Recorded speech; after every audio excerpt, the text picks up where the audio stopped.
Welcome to another episode of Invigorate Your Business with George Stroumboulis. Today, I sit down with Walter Simson. He is a company turnaround expert, has helped over 50 companies in his career go from distressed into profitability. He is an expert in this arena. He's an executive coach and coaches CEOs to get to the path of profitability. He has also written several articles for Inc. magazine in the business space in various industries across the United States. So enjoy this episode starting now. My name is George Stroumboulis, and I'm extremely passionate about traveling the world, meeting new people, and learning about new businesses. Join me as I sit down with other entrepreneurs to learn about their journeys. This episode of Invigorate Your Business starts now. So we'll jump right into this. So I am sitting here with Walter Simson. He is, when it comes to business consulting, executive leadership, turnaround of mid-sized companies, you are an expert. Tremendous experience over decades, turning around over 50 companies to date, like 50 company to dates. Based on your career, that's pretty impressive. I had the pleasure several years ago meeting you on a flight from New York to California. And we happen to be sitting in coach, right? Just economy plus coach. Shows the hustle. But I was working on a lighting presentation for a big client at the time, and we're rubbing elbows, literally. And you had seen something lighting, and we just started talking. So for the balance of the flight, it's not too often that you sit next to someone who knows lighting or is interested in lighting. And that's where we first met. And ever since then, just seeing what you're doing with the companies that you've been involved with, you're active on LinkedIn, going back and reading your articles from Inc. magazine, and just, the thought-provoking dialogue that you create has been incredible and useful for me. And it doesn't end now. Like, I obviously want to keep that conversation going. So I appreciate you sitting down with me today, Walter. Thank you for having me. This is an amazing opportunity. Absolutely appreciate it. So talk to me. How do you describe your business and what you do? So I call it turnaround management. It's not a popular term these days. People often don't want to be reminded that they need a turnaround, but it's the truth. Sometimes if the bank calls and says they're not going to renew the loan, your investor has decided they're not going to invest. Cash flow is tight. People recognize that they have got to change things. They want someone they can rely on for advice or for a consultation. I get a call. Sometimes referred by a bank, sometimes referred by their professional service providers, their lawyer, their accountant. And we have a personal relationship where we help the business. Absolutely. So you do that now, you do it for mid-sized companies across all industries, right? You understand business, you understand the science of it, you understand all the details, the finances, everything. So you can apply that to any type of industry. But go back to your education, what you studied and what that career path was, because you have a unique background. So when I was a young man, I became interested in languages, and I was a big reader. And I went to Columbia and studied comparative literature. I studied French and Russian literature in the original languages. And it was just an amazing opportunity to be able to study the great books. But at the same time, when you are in literature, sometimes getting involved in the minutia of literary analysis is wearing. And so I said, I'm going to take a break. I've got some language ability. I'm going to take some time off and learn about business and see how the world works. I'll come back to literature. So I went to a bank training program, and they gave me a language test beforehand. And I was at the Chase Manhattan Bank, the training program, in 1977. In New York. In New York. Yep. And the idea was that I'd get some international business experience and use that as a way to get back into maybe the publishing industry or something where language and literature and writing was more central. And it kind of took over. Chase was an amazing opportunity. I got to travel the world for them, met some amazing people. And this was a day at a time when, there used to be training in this country. If you wanted to learn sales, you'd go to IBM or to Xerox. And if you wanted to learn retail, you'd go to Macy's. And if you wanted to learn banking, you'd go to Chase. And the companies would teach people. And I benefited from that. It was a tremendous opportunity. And after about 5 or 6 years, I got a call from my father who had a printing company. And he unfortunately was going blind. He had a condition called retinitis pigmentosa. And so his health was giving us some issues. And he said, something's happening in this business. Could you take some time off and find out what's going on? And so I got into the turnaround business, I guess, through DNA. From that request coming in. Yeah. Sure, I'll help out. You weren't involved in the business up until that point? I didn't want to be. I thought I was going to be spending my time in traveling the world. Yeah. That for a while I kind of cursed that. Said, turnaround. So to make a long story short, printing company with a lot of issues. Eventually, we turned this company around. And I'll tell you, my first business course was probably my best business course at something called the Printing Industries of Metropolitan New York. It was the trade association gave cost accounting for printers. I realized that what we thought of being as profitable products, we had mismeasured how we were operating the business. From this course on 8th Avenue in New York City. And I learned that we've got to do some different costing. Knowing the cost gave us the power to say, hey, maybe we're not prospering as much from this product as we thought we were. Right. So I said, okay, if we want to prosper to turn the company around, the company that's making a little less money, the product that's making a little less money has got to be de-emphasized. We'll emphasize the product that makes more.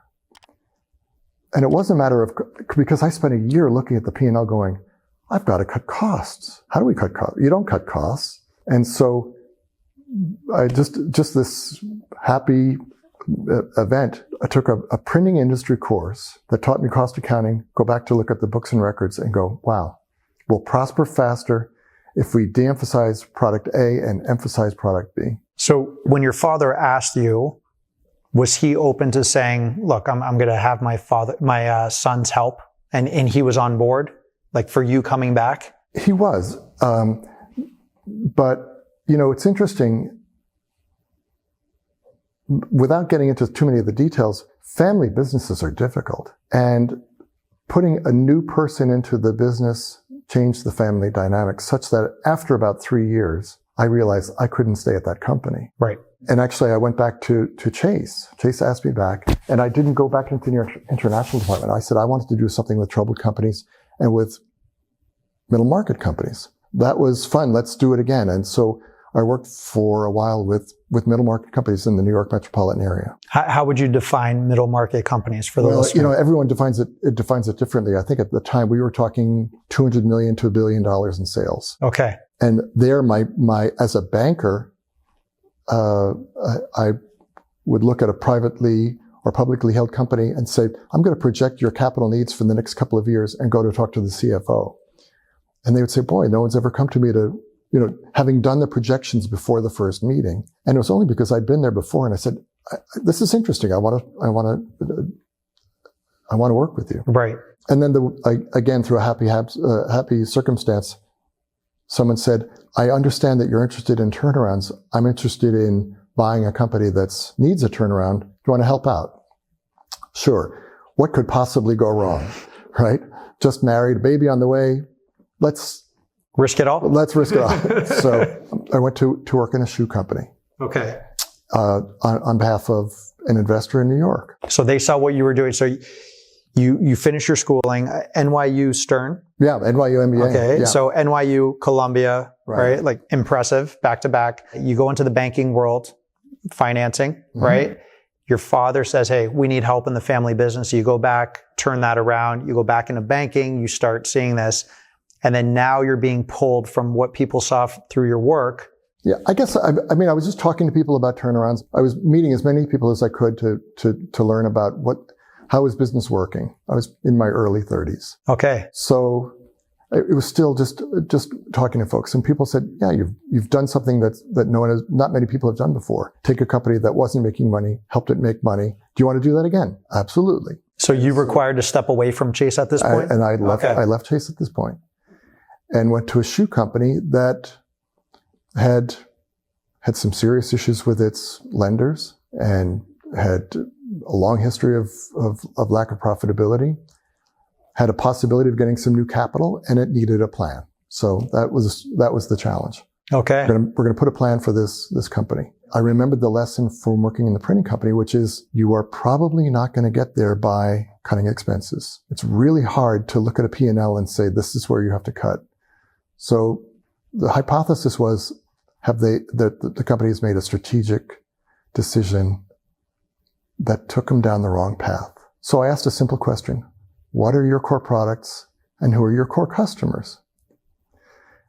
And the answer was, well, we've developed this beautiful men's dress loafer, very high end, and we're selling it through the most prestigious retailers in the country. Fair enough. Does it make money? Oh, yes. We think it makes a lot of money. Well, on investigation, those products weren't making a lot of money. And they didn't have the systems, the shoe company didn't have the systems in place to actually show them real time where they were making and losing money. They made an error. Okay. It was a measurement error. The measurement error permitted them to be selling a product that was not making money, that got them in trouble with the bank, got them in trouble with their shareholders. And we simply corrected the error. Heavens to Betsy. We're not making as much money as we thought. As a matter of fact, this product is cash flow negative. Is there anything else we could do? The answer was yes. The company had previously done a military dress shoe. For people who know shoes, it was considered an ugly shoe. Okay. It was very unappealing to the people who had changed the company around. They wanted a beautiful men's dress loafer. This shoe was making 50% gross margin selling to the U.S. government. And they walked away from that. They walked away from it. Guess what? You misidentified your core product. The core product is a military dress shoe that's cash flow positive. And that turnaround didn't take very long because it was a strategic error. It wasn't cost cutting. So what's a turnaround from the time they engage you? Like, is that a 12-month turnaround, 18-month? Probably less because we didn't have the 18 months. The banks were mad at us. The investors weren't putting in more money.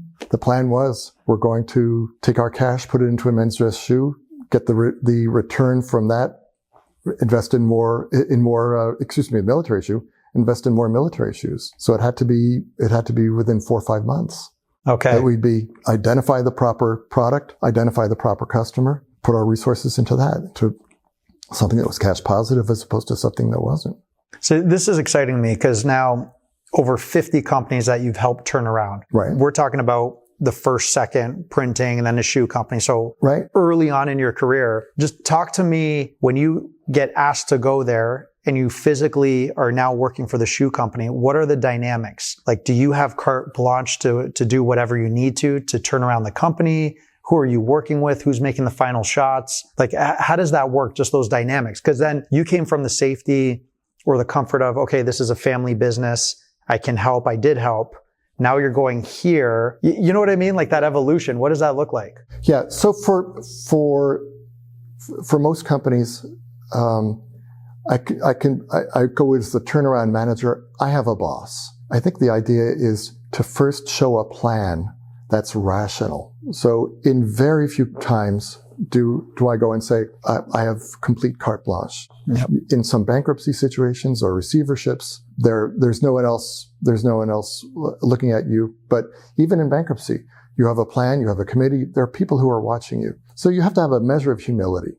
So the first thing I do is to say, let's have a plan. Ask questions, talk to everybody. Make sure that you have all of the knowledge of the company at least available to you. And I try to study the company to say, what does the CEO know? What are the relationships? What are the strategies? What is the product development profile? What is he hoping to do? And the CFO, what are the costs? What are the procedures? What are the issues that he or she sees? Put them all together and say, what must we do to turn the company around? For me, it's a simple hypothesis. We have to find a core product and sell it to core customers, meaning cash profitability today. Because a turnaround, by definition, is a short-term strategy. Right. Right. There's no long-term capital. We can't say I'm going to be investing in this and have a robo-taxi or have something that's very, very long-term development. Your capital is constrained. The strategy's got to be short-term. So you're called in when companies are truly distressed, like very often. Very often. It doesn't have to be. But very often. It doesn't bother me that the bank is mad at you. The bank said, listen, I'm not going to renew the line. That's a moment of truth, right? Absolutely. The bank says, I'm not going to renew the line. That means you may have run out of cash. Someone with some expertise in cash management and the financial side of things as well as the strategy, that's when it makes sense to call these people. When I was starting, there was something called the Turnaround Management Association. It didn't exist yet. Turnaround Management Association is probably 1989. And I was talking to people about doing this in the mid-1980s. Wow. It was, at the time, believe it or not, it was actually very easy to get customers. You have expertise in this? In New York City, the capital of banking and finance, I called on the then emerging LBO companies and then emerging foreign banks and the workout departments of some of the New York banks said, yeah, we could use some help. Now it's been professionalized. There are people in companies large and small doing this all over the place. But are banks lending as much as they were back then? Oh, probably not. But it's a different world there too. But right. Yeah, that's a whole separate. It's a different world. But so the idea was, boy, there were 2 or 3 banks in the shoe company, and they said that worked out well. I'd like to keep you in my Rolodex. A couple of people on the board of directors said, "Thank you for helping. I have an idea for you. I'd like to introduce you to another bank." And it was simply a matter of doing good work, making friends, and seeing if there's someone else you could help. And I did this as a fee for service. Sometimes people say, "Hey, I'll give you X% of the company if you help me turn it around." Sure, at what strike price? And the funny thing is, when someone says, "I'll give you a piece of the company," you have to negotiate the price, and that's a hard discussion. Right. Say, "Gee, I don't think your company is worth very much. I would need half of it." Right. and then says, "Gee, I thought you were going to be my friend, and now I'm insulted." Yep. So by and large, fee for service. Yep. Go in, help the company, not a long-term relationship, not a long-term engagement. Yes. Some of the people I've worked with, I'm on second generation, helping the second generation in their companies. Just totally different company. They say, "Boy, I remember what you did for our family. I could use some help in figuring out a question now." And for the you, relationship was long-term, but the engagement lasted 3, 4, 5 months. Right. And for you, it doesn't matter what the industry or the product or the service is. Is there one industry where you're more comfortable in? Or for you, it's just, okay, this is a new industry. Let me just figure out certain dynamics. And then the rest is your methodology is just applied and you can help? Yeah, I would like to say so. But in all humility, I have not worked a lot in very, very high technology. If you have something that needs a lot more capital to become successful, and I'm asking questions about what's your core product and who are your core customers, it may not be the right question for that industry. Gotcha. Right? You're developing something that doesn't have a customer yet and it's not a product yet or is getting there. Now, I'm helping some companies, some friends with that business model canvas and going through the discussion about what will the company look like, but that's more kind of for fun. Sure. I haven't worked with a whole lot in real estate. Yeah. Again, there's the questions and the decisions I like to make are short-term and operating, and sometimes those are capital deployment and sales related, where the decision outside of the 4 walls of the company probably not going to be best for me. I like manufacturing, distribution, retail, hospitality, dealerships, current operations. There might be a measure of complexity. There might be some family dynamics. There may be some skill gaps that need to be applied. Companies that, there might be a few thousand of them in the country. They're not startups and they haven't yet gone public. Those are the kind of companies I like to help. Absolutely. Well, even before, we've chatted several times over lunch and, even in Athens and here. And I always feel like I'm learning, right? Just from my own business, selfishly talking to you and your wealth of experience. But when you're brought on by a company, do you set up certain metrics? Like how does that actually work? If they're bringing you on, are there metrics and goals that they want to hit? And then there's a timeline and then you go? Like what, of all the 40 companies you worked with, I'm sure you have this formula that you deploy. Sure. Every company has had a different contract. But by and large, the idea is we feel that we're stuck. We need to get out of this. We need a plan. And by and large, I'll talk to the company for a day or two, maybe travel there, visit with them before we do anything formally and say, look, I think we can have a plan in 6 or 8 weeks.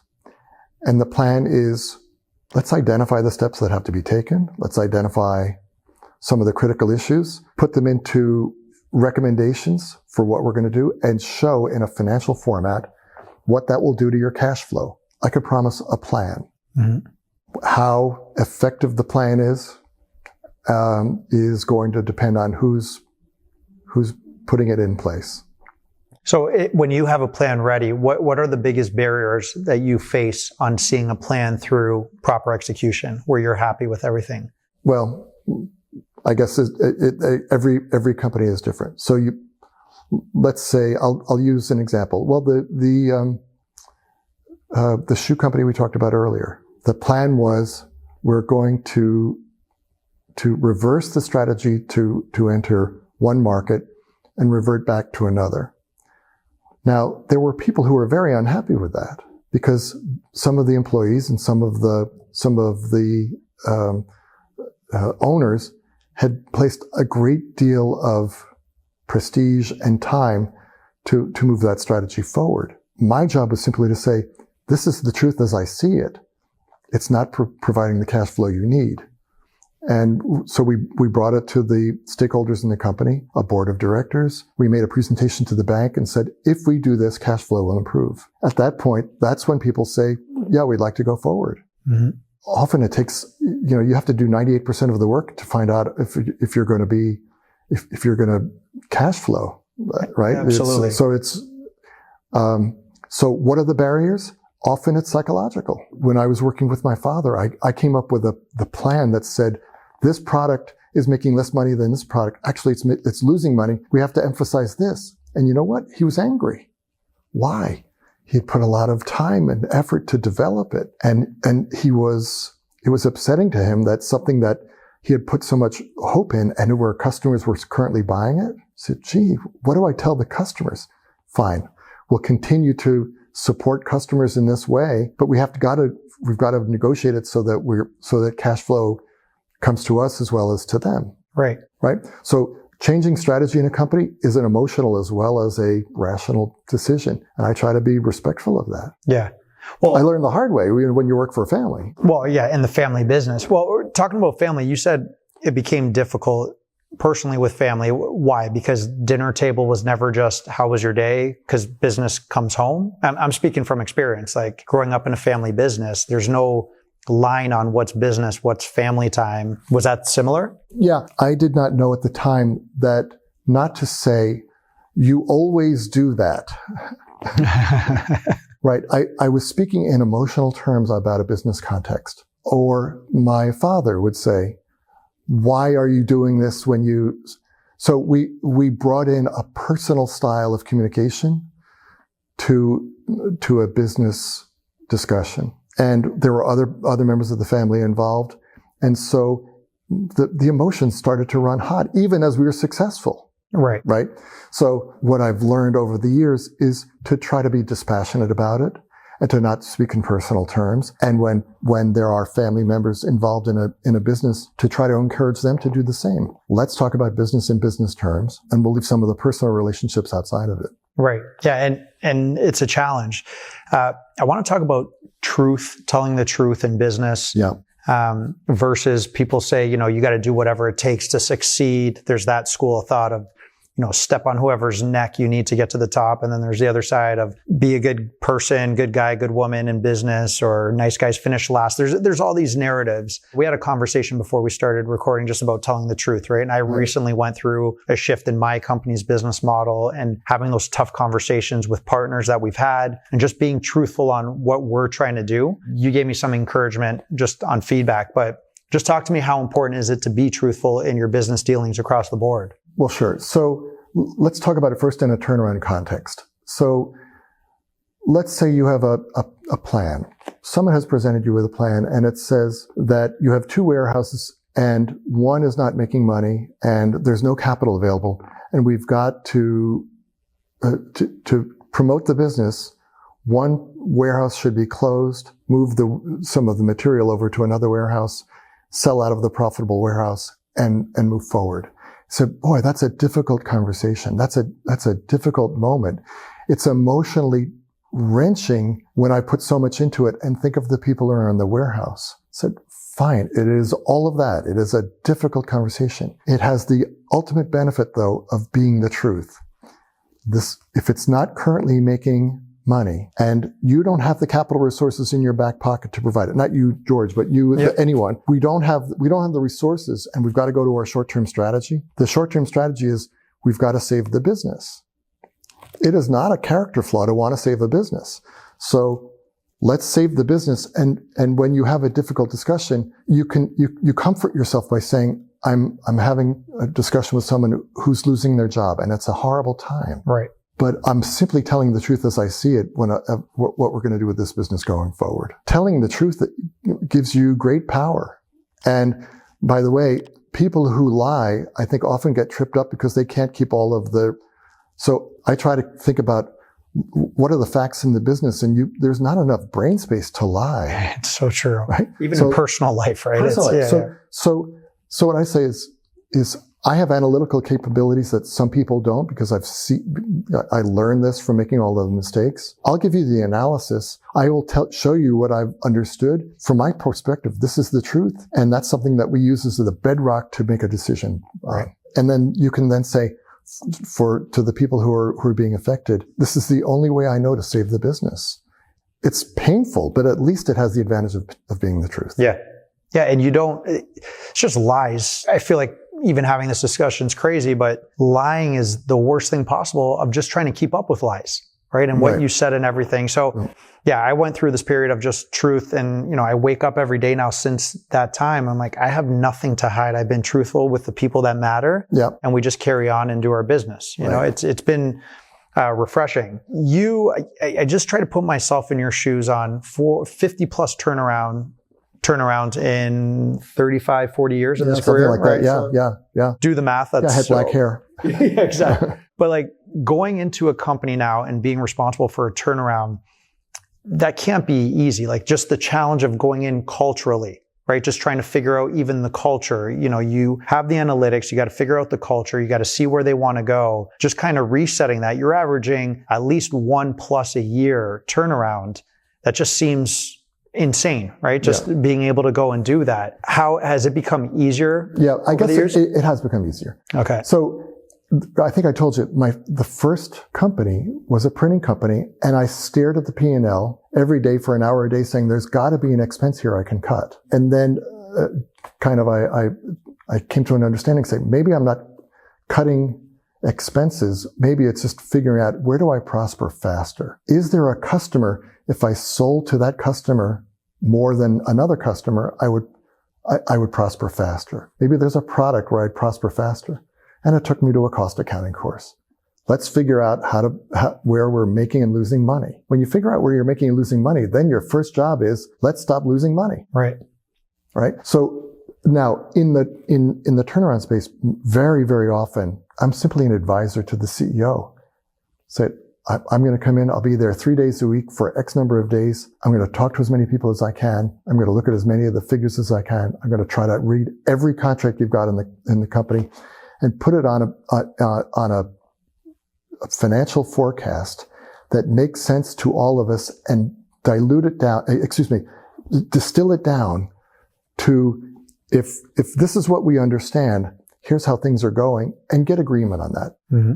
The role isn't one where I have ultimate power. The role is simply one of trying to come in, understand, explain, and get common ground in a language that the CEO understands, the CFO, the bank, your capital suppliers. So that's called the plan. There are 3 things we're going to need here. We're going to need the plan, and that's the first thing I deliver. Mm-hmm. And put it in words or figures that everyone can understand. And there's no particular power there. If I'm wrong, someone will tell me, right? So you try to validate all of your conclusions and not put something that will embarrass yourself. But also, I always advise, talk to everyone in the company. The people on the loading dock may know something about how the company operates that no one else knows. You want to know that. So I try to interview everyone in the company, understand where the company is going. And very often, when we come up with the plan, say, we're going to emphasize product X and de-emphasize product Y. The guy in the loading dock goes, I told him to do that. Okay. I've been saying that for 10 years. Because very often The knowledge in the company about what works and what doesn't work is there already, and the way things work, we don't always see it, or we don't recognize the expertise in the company. I try to recognize the expertise in the company. That's incredible, right down to that level, which ties into a conversation on just leadership style, right? Just you work with CEOs, you've been a CEO multiple times, you work to help them achieve their goals. What makes a good CEO? And what are some traits or things that some CEOs do that do not make for a good CEO? I think there are probably as many good CEOs as there are people. From my perspective, I think misusing the word strategy is a sin. So strategy is when you take something rational and you effectuate a plan using your team. Using the word strategy to say, I have a dream for something that really has no plans behind it, then you're making wild bets using someone else's capital to get to a place where there's really no strong foundation. Mm-hmm. Now, by and large, I think that kind of CEO doesn't last very long, but in family companies or private companies or place where maybe the power dynamics are not well understood, that can go on. Right. To me, I don't know, CEOs are good listeners, they're good salespeople, they understand the numbers, they understand how to work a team and make their employees more valuable over time. That's ideal.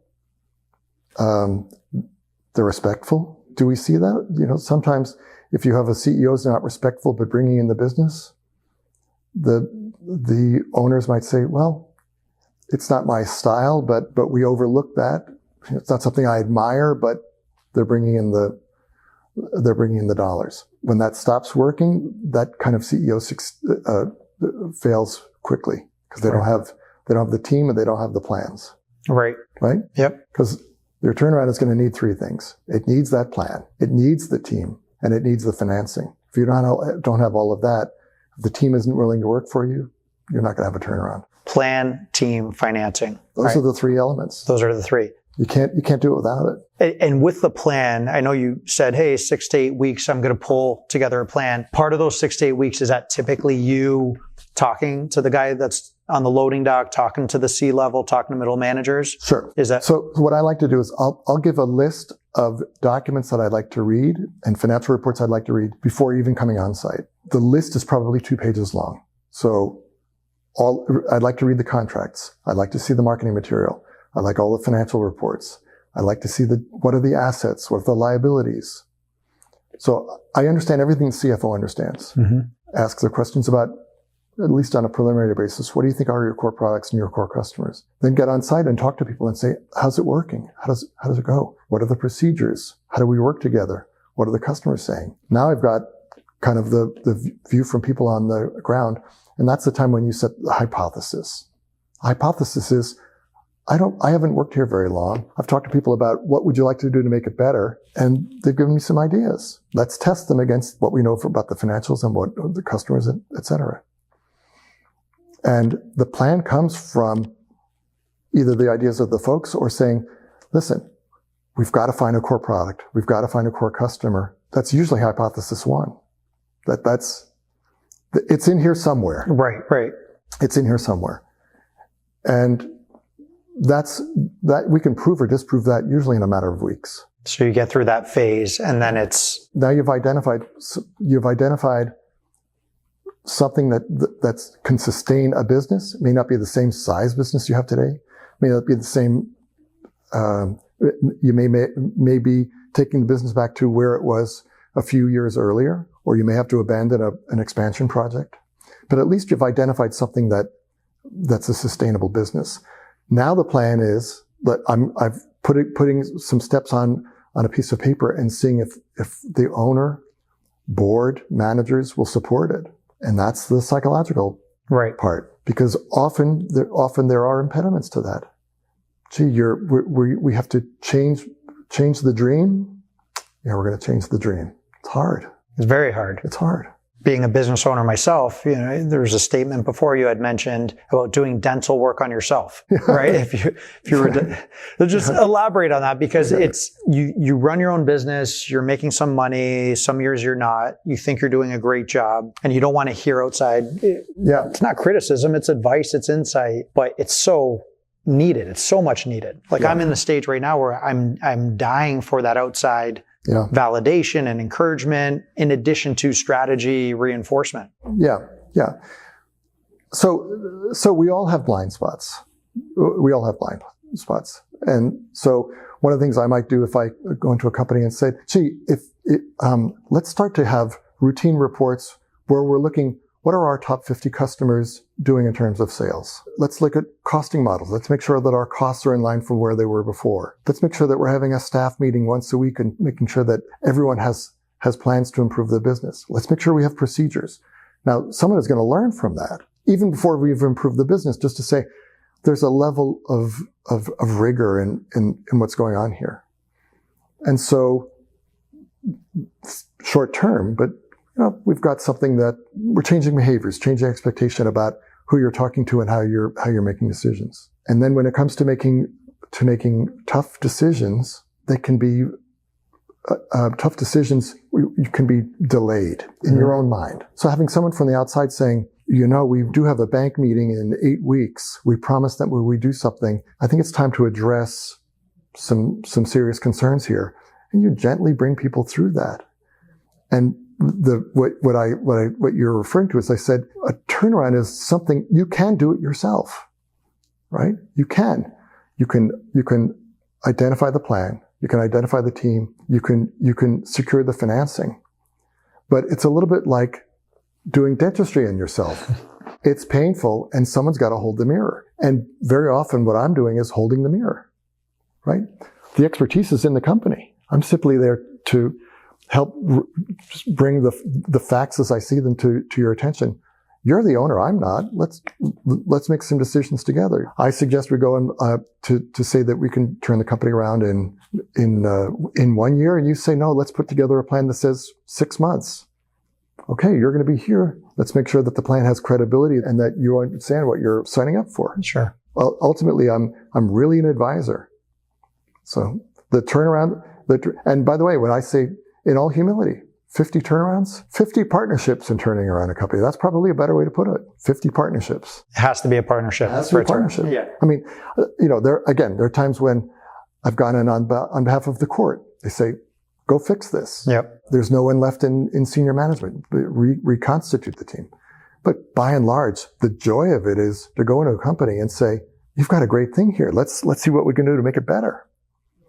And I'm convincing the owners, the managers, the family, at the same time as we're convincing the bank. And it's not my effort alone. It's a little bit like if you've ever had someone have a terrible disease, and you see a specialist, and the specialist says, I think I know how to help you, and you get through that terrible disease. You remember that expert, that person with a certain respect and a certain fondness. They helped us at that time. Right. That's what I'd like to be, is, that was that chapter. This fellow came in, helped us during the chapter. Absolutely. Are there any situations where you've gone in and said, there's nothing I could do to help this situation, whatever they're in? I try not to be engaged in a company. I'd feel bad if I were taking money as a professional and saying, I can't help. In the last several months, I had someone call and say, the owner has been indicted. He is still the CEO. He'd like some help. The banks are very angry. They're very concerned. They're not only suing him, but a U.S. attorney is involved. And I said, there is probably so much litigation and so much risk that rather than trying and failing, I'm probably not the guy for you. Give the bad news up front. Right. You're not just looking for a paycheck. You're assigning your name, your reputation, everything's assigned to this. Life is too short. Yeah. So that was a true story. I mean, I talked to the CEO several times about what he might do, but unfortunately, I think he may have gone down a path that was not to his advantage. And he had to recognize that for himself. And I will say that there are times where if someone is writing attestations to a bank, they say to the bank, I have assets of this in this account. Mm-hmm. Or here's my borrowing base report. A borrowing base report shows that you've got assets and liabilities of a certain character, and the bank is continuing to lend based on that. And they say, oh, I just add a little extra here because they've never caught me. Not the exact words that you use, but sure. Someone might say something like, they're too stupid to know otherwise. Mm-hmm. You know what? This isn't for me. Yep. This isn't for me. So I will refuse. I'll refuse if I don't have the expertise. Again, by and large, real estate is not something I said there are people who specialize in real estate. They remarket it, or engineers that come in and fix a real estate company. Let me see if I can find someone who can help you. Right. Or if there's obvious criminality or obvious psychological desperation, say, maybe it's not for me. Easier to step away. Yeah. Right. It's if I can't help it, if I can't help it's not going to help anybody to start. Yeah. Yeah. For the listener to really understand, we're talking 50 plus companies. That's not a small pool of like, hey, 5 companies I've turned around, which again, any company you've been able to turn around. 50 is a large enough pool to be able to pull a tremendous amount of data, information, experiences over the years. Yeah. Of these 50 plus companies, is it safe to say at some point they were a healthy, thriving business? Oh, sure. Before you got involved? Oh, yeah. Okay. Oh, yeah. So yes, at some point they were thriving, healthy, and at some point they came into distress. They needed help. They needed to turn it around. So I'm asking this on like, what's a common theme that you think these companies went from thriving at some point to turning around? Not talking about market conditions. I understand like there's depressions and recessions and all this stuff, but internally, what's the common theme that you see on why this company lost focus? So I think there are three types of errors companies make. We talked about one, a strategy error. I had a beautiful business and I went into another one. The shoe company went into the wrong kind of shoe. You can buy a company and say, oh, I'm going to buy a new business, and it's not working out. That's a strategy error where you've essentially made a bet that the company can go into a new direction and it doesn't work out.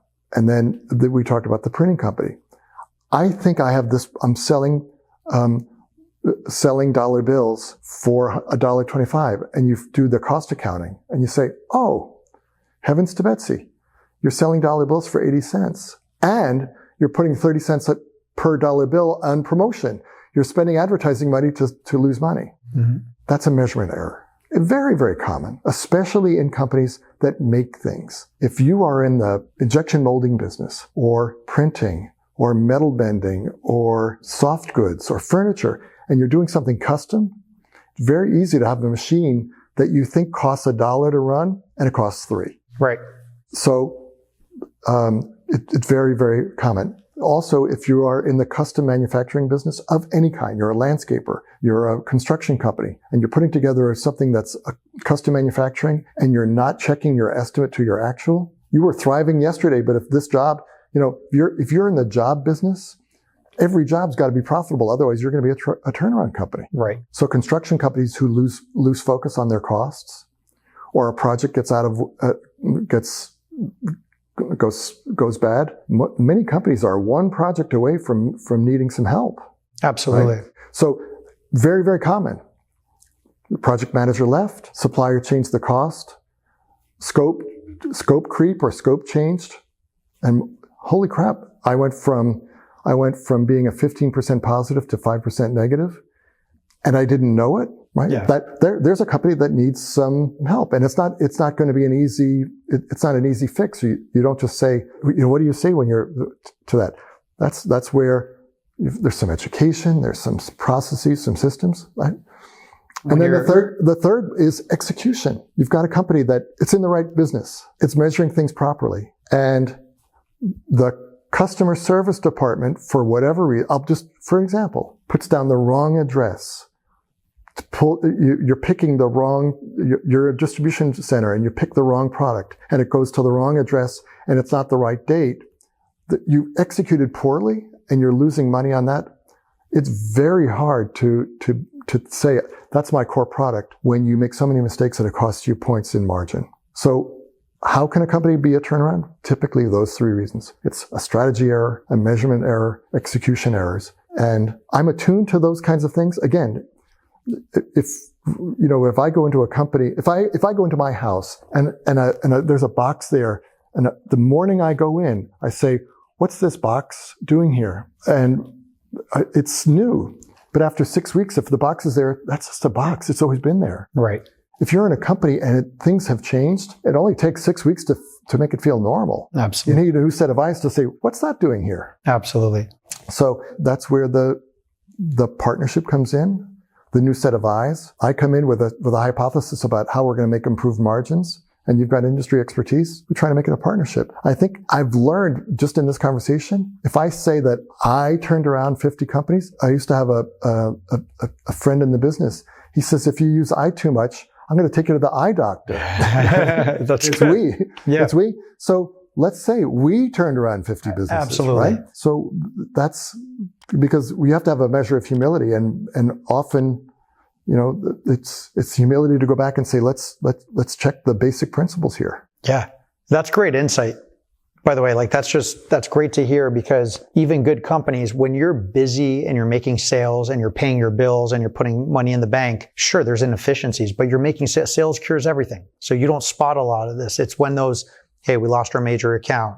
There's a downturn in the economy. We lost a key employee on the team. That's when you start seeing it. And, I've gone through these cycles in my own company, and it's just being able to talk to professionals like you. And right. Listen, we mentioned that we met on a plane, and we've met 5 or 6 times from a conversation on a plane. I'll tell you a story. There was a time when on a plane, I spoke to a man, and he said, I'm in a specialized restaurant industry. Oh, really? Tell me about the restaurant. He says, we're setting up new locations as fast as we can. Huh. What kind of financial infrastructure do you have? Because financial infrastructure, I'm making money too fast to even care. I said, well, in my experience, even high growth companies, high profit companies need the financial infrastructure to know where are you making or losing money. 2 years later, he called me and he said, the bank is so mad at me because we've lost money and I've got 15, 20 locations. And for me, it was just like, could you help me figure this out? Wow. Right? Very successful company without some infrastructure. And so there was kind of an education process about what kind of professionals do you need? What do you do to make a fabulously successful company sustainable? Right. Yeah, exactly. And I know that firsthand because I'm experiencing it. So would you say you as Walter, are you more of an introvert or an extrovert?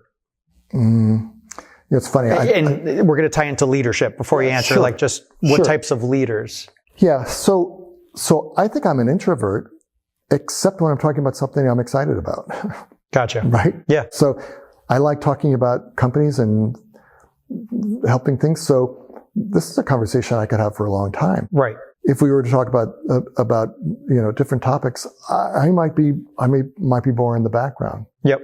So we talked about CEOs, what makes a good CEO versus a poor CEO or not as strong. How important is leadership in general? And it doesn't have to be in the C level, but throughout an organization, again, from your experience with all these companies you work with, what makes a good leader?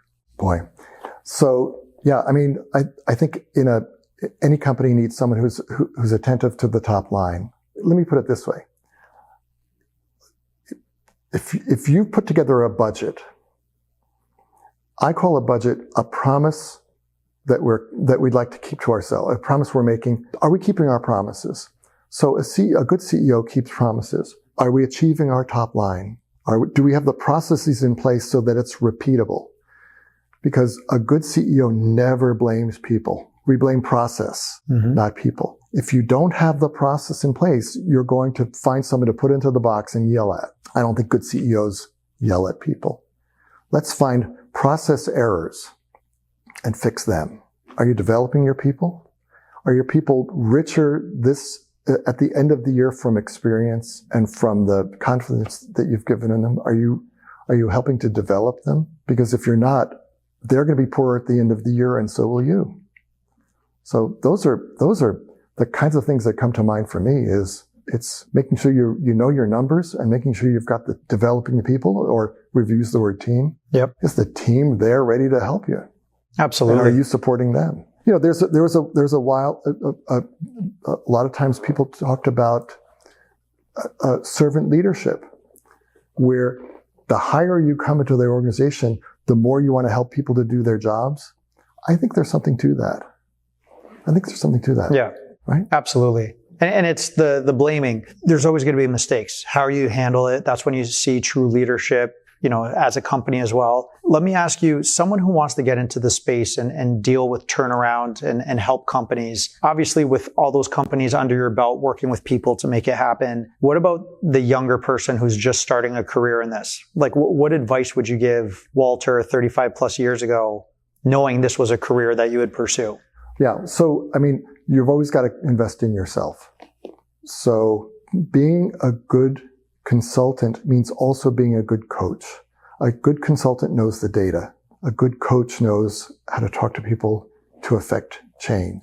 And we all come into our careers with the skills that orient us towards one or the other. And one thing you might do is say, which one am I better at? Let me shore up the other side. Of course, we talked about training earlier, where in the old days, someone would spend a year training you. Today, that's not as prevalent, but there are turnaround companies, some of whom are, large multinational organizations. They will take you in and put you in the right spot and allow you to be the analyst on a case to see how things work, and to begin to understand the turnaround process, how to talk to clients, how to talk to your colleagues, how does business work? Absolutely. So there are a lot of opportunities now in the performance improvement field. Turnaround is not a very common word anymore. Performance improvement is the consulting style that we use. Performance improvement means going into a company and helping them get to a different level of economic achievement. Gotcha. Right? So you've been amazing with the time as well. I would love to talk about one of the final segments of just being a digital columnist for Inc. magazine.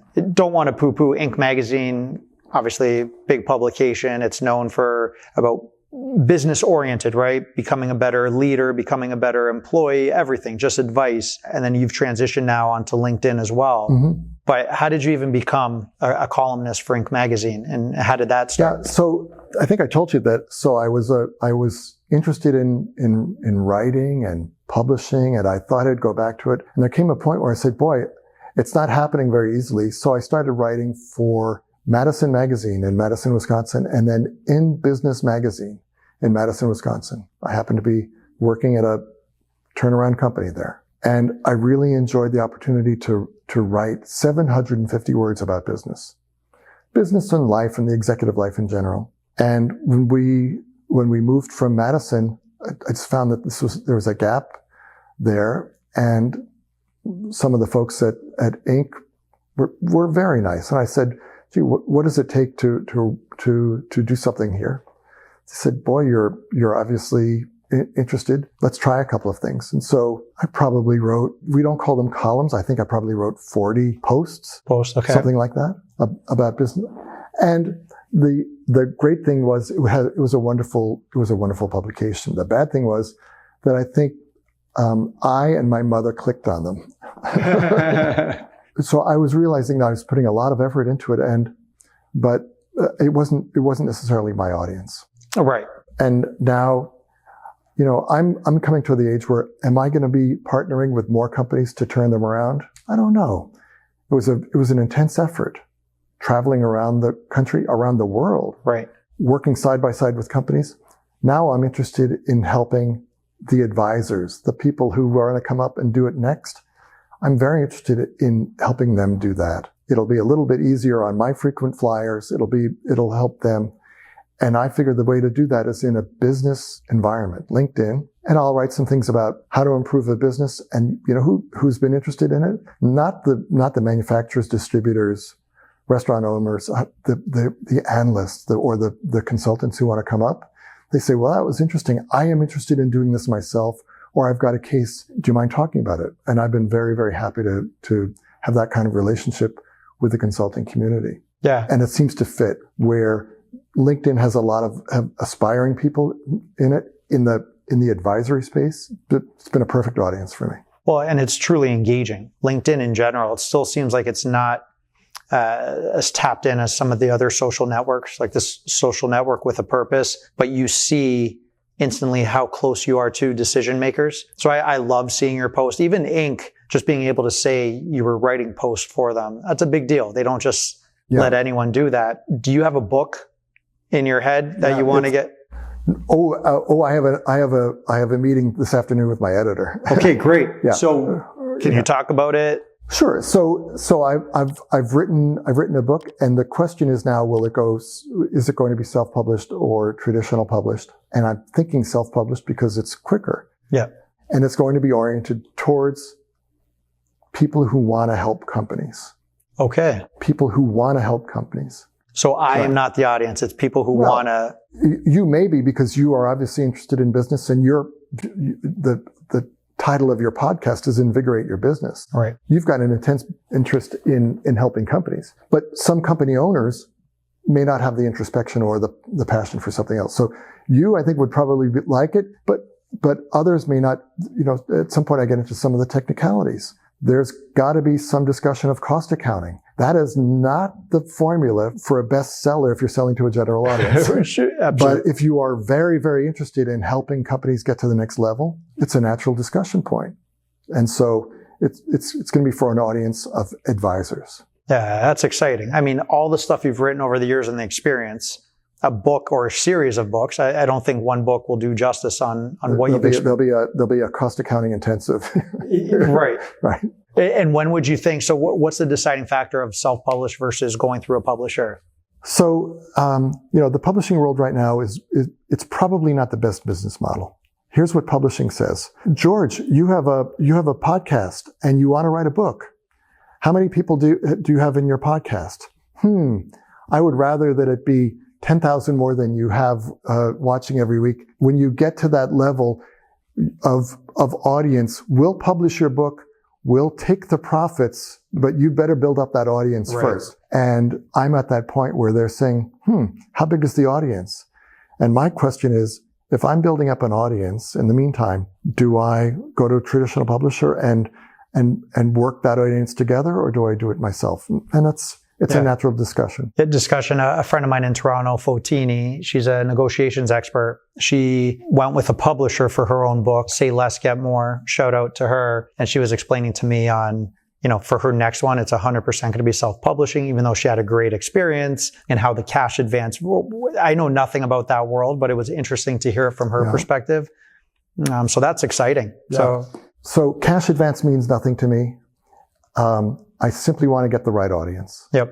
I simply want to get the right audience. And just as I've partnered with companies to help them turn around, now partnering with advisors to get them to the next level in their career, or to give some, that's the goal. Absolutely. Well, are you thinking 2026 for the book to come out, or? I think I'm hoping 2025. Yeah. 2026 would be traditional publishing. They talk 18 months, 24 months out. Right. Let's see if we can do something a little faster than that. That's amazing. Amazing. Yeah. Finally, talk to me about ChatGPT. Is that affecting your world at all? You're seeing a lot of, you put your intellect, you put everything into what you write, and then you have this tool that people are just pumping out a bunch of information. Some of it's garbage. There's no person behind it. What are your thoughts in general as a tool? So I have a friend who he's taken my Inc. columns, put them into a ChatGPT filter, and said, can I make an article can I do business articles that are like Walter? And my answer is no. Right. So for me, there's a joy in writing that I don't want to give up. Mm-hmm. So I have to confess, I've never used ChatGPT to produce anything on the page. The people who use ChatGPT best tell me that you use it the way you would use a smart intern. Help me to order my thoughts. Help me to order the data. Help me to set some priorities so I can make better decisions. To me, at this point, if you're using ChatGPT for a creative output, I think you're probably going to be disappointed. And more to the point, because writing is a creative process that involves flow and personal satisfaction and pleasure, why would you give that up to another tool? Absolutely. To me, maybe I'm of the old school that finds pleasure in the craft of writing and creating, not just the writing, the photography, the videos. The minute I see, and they have to tag it, most of them have to say generated by AI. I do not watch it, just because I already know it's spit out by a computer. Just for me right now, I'm probably not the norm, but I'm the same way. I personally use ChatGPT if I just came out of a meeting and I'm going into another one and I do the voice to text. Yeah. Hey, just met with so-and-so. Reminder, we got to do this, this, and this. We talked about this, this. Please organize it. Actionable items for my team. Go. It's amazing for that. It's an intern. It's an intern. Exactly. Because I don't have an assistant or an intern. From that standpoint, I love it. Yep. Right. But from the creative and write me a blog and do this, come on. Look, let me thank you again for inviting me here today, but look at what you've done with this podcast. Imagine if that creative impulse was somehow dulled by a chat GPT, we wouldn't have your personality. We wouldn't have the people that you've met along the way and the smiles that you've created. To me, one thing about our connected world is I've met virtually and in person some amazing people whose talents would never have been seen unless we had these connection tools. Why would you use those connection tools to then not see the beauty that people can bring forward? It's such a great point. Yeah, and I appreciate the feedback as well. Yeah. Yeah. I mean, look, there's some wonderful business podcasts. Yours is among them. I appreciate it. I put you, so I love yours. I love Scott Galloway. Amazing. Right? Yeah. Shout out to Stern, right? Oh, yes. A professor at Stern. Okay. Yeah. Which you told me before we chatted, the book on the Stoic. No, that's Ryan Holiday. Ryan Holiday. Okay. Right? Yeah. So when we were talking about, so everyone in business needs something that's non-business, something that helps you mentally or spiritually. Yep. Ryan Holiday has written some books about Marcus Aurelius. Let me put it this way. You never want to, if you're in business, you never want your bedside table to have a book, Principles of Accounting 2.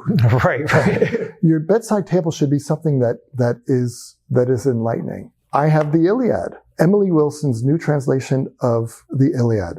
It's amazing, right? Having read Lattimore's and Fitzgerald, put something that's enlightening. It gets you out of your own little head. Yes. On your bedside table. Ryan Holiday is a popular author who took the principles of Marcus Aurelius, the great Stoic, and said, let's show people what it's like to have a little bit of philosophy on your bedside table. I think it's a great idea, especially in business where it can be wearing. We can bring our problems. If we have a long day, you bring the problems to your sleep time. Boy, it's not healthy. Not healthy. No. And what sparked that conversation before we started the podcast was I have a poster in my office that says you're going to die. And that's what triggered the conversation. Yeah. What were your escapes over the years being in corporate America dealing, right? You go home, you have 3 sons, you have a wife. What was your escape? For me, my escape is obviously my kids, right? When I'm trying to just unplug. Recently, the last couple of years doing a podcast, there's no intention here and I'm not trying to monetize. I'm not trying to do that, but it pushes me out of my comfort zone, right? We're having a conversation today about stuff that's not in my world, but kind of in my world, the business side. And with people that I talk with, I love being out of my comfort zone, creating something and getting these 1 to 2 hour gaps a week. For me, it just fulfills me, my creative side. Mm-hmm. So I love that type of stuff. What are some of the things that have kept you creative and motivated over the years? So the business columns, I find them endlessly fascinating. About 5 years ago, I took a playwriting course and I found that to be interesting. Here in Southern California, there's the South Coast Repertory Company is a theater company that also gives courses. And it's an online course, live, Zoom. And I found that to be very, very interesting. And through that, I've had a couple of things, short plays, shown in the LA and Orange County area. Excellent. So I made the promise to myself that I would that I was going to go into business and someday I'd get back to writing. I thought it was going to be 2 years, and it turned out to be a little bit longer than that. But for me, I've enjoyed writing. I like going to the gym, and I did have 3 sons. They were hockey players. There were, I'd say, 15 years where my wife and I would barely have time to make dinner and do the laundry. I mean, there was no downtime. Nope. Do you miss those? My sister has 3 boys in Canada, all hockey players, and she's like, it's so chaotic. But now her last son is finishing off his hockey career. Yeah. And she's sad, right? Because it's for 15 years, you're just consumed. Yeah. Do you miss that? Absolutely. Yeah, absolutely. Yeah, there's something about supporting an athlete and about seeing how they do something better. And by the way, I found that inspiring. You know, I was not much of an athlete growing up. So you take a little kid and you put them on the ice and you see that what's fun for them is they got better at something. Mm-hmm. Said, God, I learned something in my business career from that. We all want to get better at something.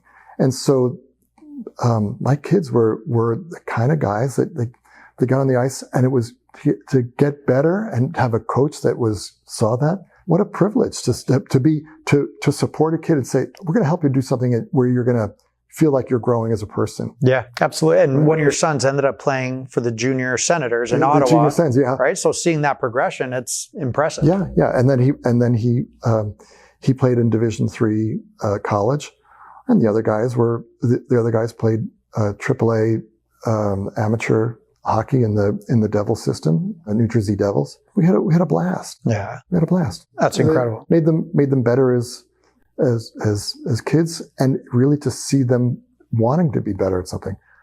That was not something that I learned. That wasn't part of my DNA growing up. Right. We didn't have elite sports. You know, in my day, the parents said, you know, go outside and play. Did you have fun today? Figure it out. Yeah, absolutely.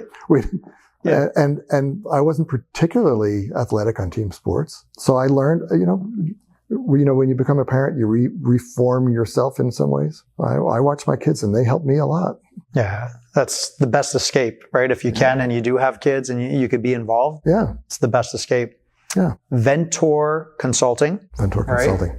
We're going to put the links up, your LinkedIn, make sure people spam you, maybe some good opportunities, maybe not, but just to make sure to follow exactly what you're doing as well and the content that you're putting out there. Yeah, lovely. Yeah. And then when the book comes up, I would love to have you on frequently on the podcast when we talk about different business topics as we go. And then obviously when your book comes out too, we need to get you back on here and talk about that. Oh, perfect. Yeah, love to. But I appreciate your time. Is there anything from your end, like anything up and coming for you?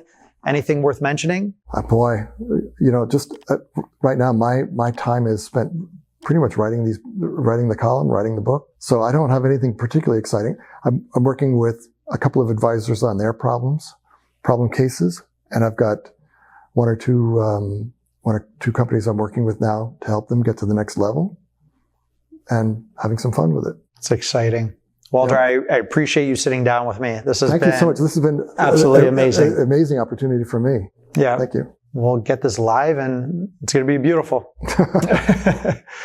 I appreciate it. Thank you for your time. Thank you. Thanks for listening to this episode of Invigorate Your Business with George Stroumboulis. Please hit the subscribe and like buttons and follow me on all the main podcast streaming channels. Also, please share your comments when you can. I appreciate your help in expanding this network to a worldwide audience. Until next time, stay invigorated.